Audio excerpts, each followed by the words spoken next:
રહ્યા છે અત્યારે જેના પર નજર કરીએ અમરેલીના ધારીના ગીર પૂર્વ રેવન્યુ વિસ્તારની વાડીમાં 3 સિંહો ખેતરમાં લટાર મારતા હોય તેવો વિડીયો સામે આવ્યો છે। સવારના સમયે 3 સિંહો ખેતરમાં આવેલા રહેણાંક વિસ્તાર નજીક પહોંચી જતા અફરાતફરી મચી ગઈ હતી।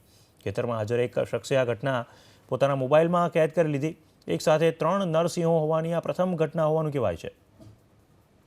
તો એક સાથે 3 નરસિંહોનો આ વિડીયો વાયરલ થયો છે।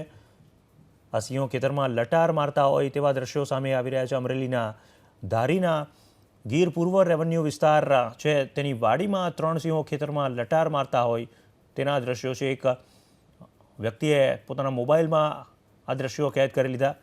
3 નરસિંહો એક સાથે જોવા મળ્યા હોય એવી આ પ્રથમ ઘટના હોવાનું કહેવાય છે। રહેણાંક વિસ્તાર નજીક આવી પહોંચતા અફરાતફરીનો માહોલ હતો। તો એબીપી અસ્મિતા પર આ એક્સક્લુઝિવ દ્રશ્યો અમરેલીના ધારીના ગીર પૂર્વ રેવન્યુ વિસ્તાર છે ત્યાંની આ વાડી છે જેમાં 3 સિંહો ખેતરમાં લટાર મારતા હોય તેવો વિડીયો સામે આવી રહ્યો છે।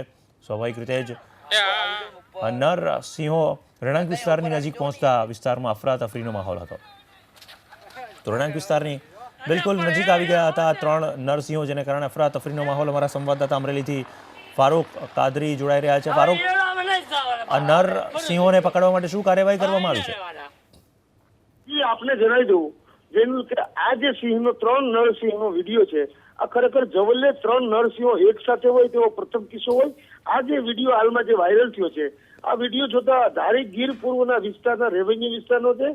અમરેલી જિલ્લાના રેવન્યુ અને બધા વિસ્તારોમાં અત્યારે સિંહનો ભારે દબદબો છે, પરંતુ આ સવારમાં આ જે વિડીયો વાયરલ થયો છે વિડીયો ચોક્કસપણે કહી શકાતું નથી કે કયા વિસ્તારનો છે, પરંતુ ધારી ગીર પૂર્વનો હોય જે રીતે ખેડૂત પુત્ર પોતાના પિતાની નીચેથી અવાજ કરે છે સિંહો દોડી આવી રહી છે, તમે બચાવો, સાંભળો, જલ્દી ઉપર વી આવો।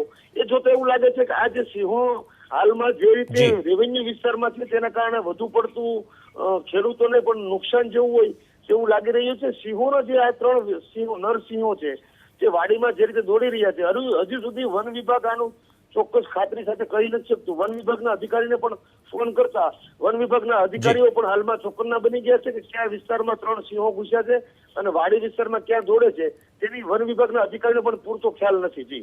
જી ફારૂક, આભાર આપનો તમામ જાણકારી આપવા માટે। તો વન વિભાગના અધિકારીઓને પણ હજુ પૂરતો ખ્યાલ નથી આ ઘટના વિશે, જે પ્રમાણે અમારા સંવાદદાતાએ જણાવ્યું।